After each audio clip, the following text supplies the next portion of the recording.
If you need any Xbox or PlayStation codes or anything gaming related, check the referral links down in the description. They'll take you to g2a.com. They already have a discount on most of their goods already, and with the code CHES at checkout, you can get yourself an extra 3% off as well. Hey guys, how's it going? Chez back again and welcome to episode number 53 of the Liverpool career mode here on FIFA 15. Starting off by offering Mamadou Sakho a contract. He came to me and said, I want more wages, boss. So I went to offer him a new contract and he asked for exactly the same amount of money that he's already on. So we're not really too sure what that's all about, especially considering he still had almost 3 years left to run on his current contract, but he wants a year extension for no more money. Fine, I mean, I don't care. But we come into the Capital One Cup semi-final second leg here at Anfield. It's 2-1 after the first leg, so we do have an away goal. And of course, as we found out with the most recent Capital One Cup semi-finals in real life, which obviously involved Liverpool as well, but obviously my side Chelsea came out victorious. Away goals only count after extra time at the end of the second leg. So if we ended tonight, 90 minutes, with the scores level, then it would go to extra time regardless of how many away goals were scored, and then we would move forward as with the situation at that point. But right now we're 2-1 down after the first leg, so we need to win regardless of however many goals either side score. So we need to make sure that we get a victory. However, first thing that happened was Kyle Lafferty put them 1-0 in front. So there's their away goal to counterbalance or counteract our away goal from the first leg. And his goal, Kyle Lafferty, in the first leg was pretty similar, with the ball squared back to him and he volleyed it into the bottom corner in pretty similar fashion. So as you can see on the edge of half-time there, on the stroke of half-time,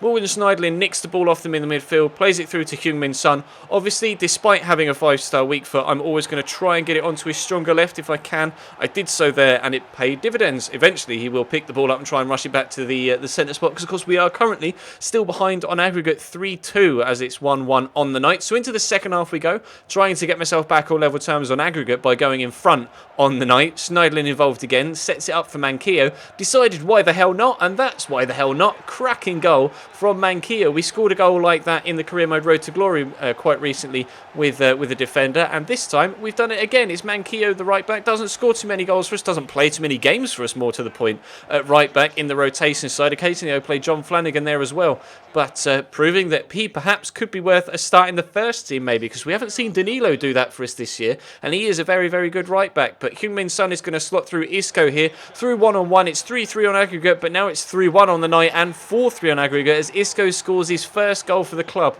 Could that be the most important first goal for a club that we've seen this year on FIFA 15?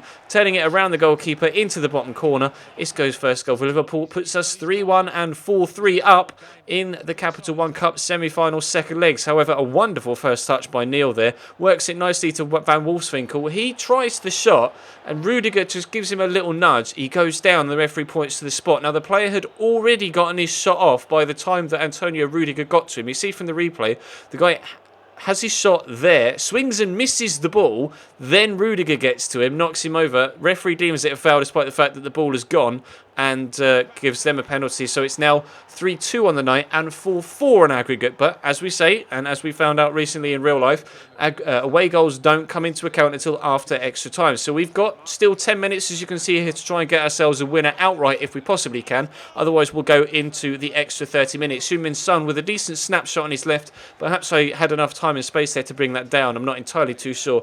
But Gerrard picks it up. We're trying to come back at them from this same move. Isco, lovely run. Jinx past one, nice roulette round another, nice turn inside, tries the shot with the outside of his right foot, but I don't put enough power on it, and it's an easy save for the goalkeeper. So into stoppage time at the end of the second half. We scored in stoppage time at the end of the first. Can we do so at the end of the second? It's Heung-min Son again turning inside, finds Isco again with a shot, but another top save by John Ruddy with his feet means that it ends 4-4 on aggregate after 90 minutes, so you would presume we're going to extra time.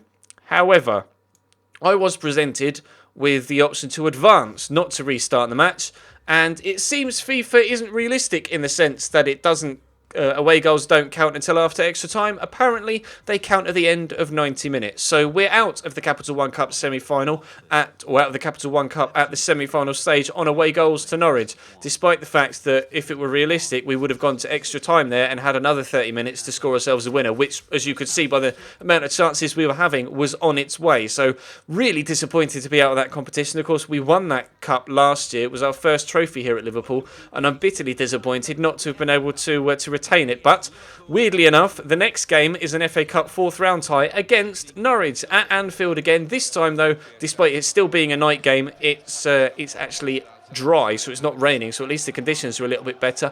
And I'm starting my stronger side. As you can see, Ruffier, Moreno, Sacco, Socrates, Danilo, Henderson, Gundogan, and then obviously the midfield three of Coutinho, Douglas Costa and Sterling, with Eduardo Vargas up top. Juan Manuel Vargas is the guy at Fiorentina, isn't he, the left-sided midfielder? But regardless, Vargas is up top. They're starting a 4-4-2 in this one, and they've got Luciano Becchio up top alongside Ricky van Wolfswinkel. So clearly we know what Norwich are all about. I was obviously really pissed off at the fact that we hadn't at least had the chance to score in extra time in the Capital One Cup. So I kind of let rip at Norwich in this one. 13 minutes gone, and we found ourselves 1-0 up. A tidy finish by Vargas as well, actually, firing it in at the near post, and was thrilled to get off the mark so early on in this one, considering obviously we just scored 3 against Norwich, but the fact that we got knocked out, I just wanted to absolutely destroy them, I'll be honest. But Elliot Bennett's coming down the left-hand side here. Not really too sure what I do with Danilo defensively. I try and read one turn, try and read the other, and at the end, I just don't read any of them, and Bellet squares it across, and Luciano Becchio scores to make it 1-1. I try to when you play online, you can quite adequately read what the opposition player is going to do. I tried to do that there, and I guess you just can't read the CPU because it knows what you're doing and does the opposite. But still, unfortunately, Vargas went down there holding his ankle after dancing into the box quite nicely. Fortunately for me, though, and fortunately for us as a whole, on the bench is a returning from injury, Daniel Sturridge. So now we've missed Sturridge for 4 weeks with a sprained ankle. Now Vargas has gone off injured, but Sturridge is coming back from injury, so he now returns to the first team picture. So you can see Vargas just crumbling under the challenge and flops to the floor. So we're one striker down, and it's 1-1 on aggregate on the scoreline. We hit the bar with a header from the corner, but Sacco gets there to the rebound to make it 2-1, and the relief there to have got in front. So the last thing we need right now is a replay in the FA Cup after having so many games in this month of January so far. Daniel Sturridge, though, 2 minutes after we made it 2-1, cuts inside, back in the side and back on the score sheet. Like he did in real life, coming back from injury to score, coming off the bench as a substitute. He's done exactly the same for us to make it 3-1, 2 minutes from time. That's 2 goals in 4 minutes.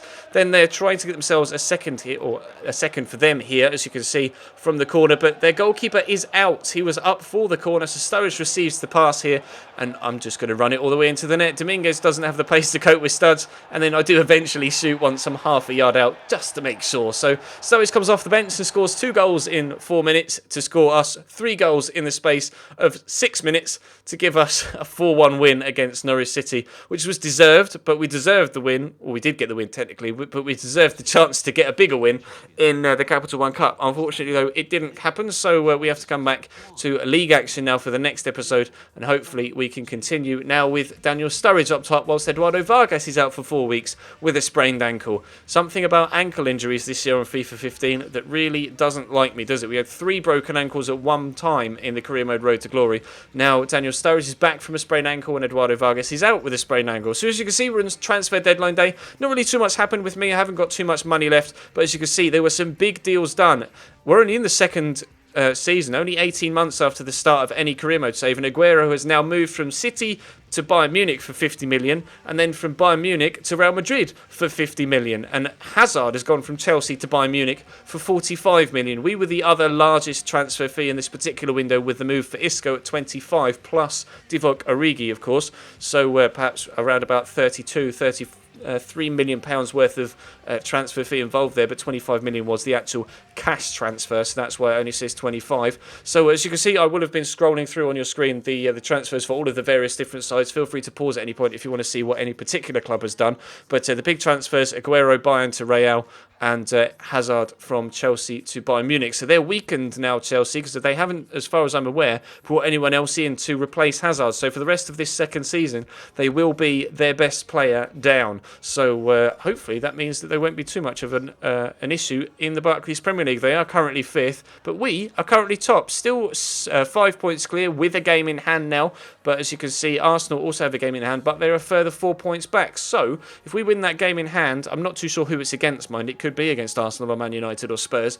But if we win that game in hand, we'll go a full 8 points clear at the top of the Barclays Premier League. We currently have 15 games left in this season, so 5 points clear with 15 games to go. It's pretty similar to how it is in real life right now, actually, isn't it? But as we head into the next episode tomorrow, we'll be back up to 3 games now that we're out of the transfer window, and hopefully we can continue to push towards the Barclays Premier League title in this second and subsequently final season here at Liverpool before we start again with a new series outside of the English leagues. So that'll be all for today. Thank you very much for watching, and there will of course be a Career Mode Road. Is it Career Mode Road to Glory? No, tonight's My Player, isn't it? There'll be a My Player video tonight on Thursday. So check the channel page for that later on tonight. Subscribe if you haven't already. Hit like if you enjoyed. Check the channel page for anything you may have missed over the past few days, whether it's this series, the My Player series, or the Career Mode Road to Glory series, or of course any of the Football Manager stuff that's going up as well. But for now, I'm waffling on too much. I will see you next time.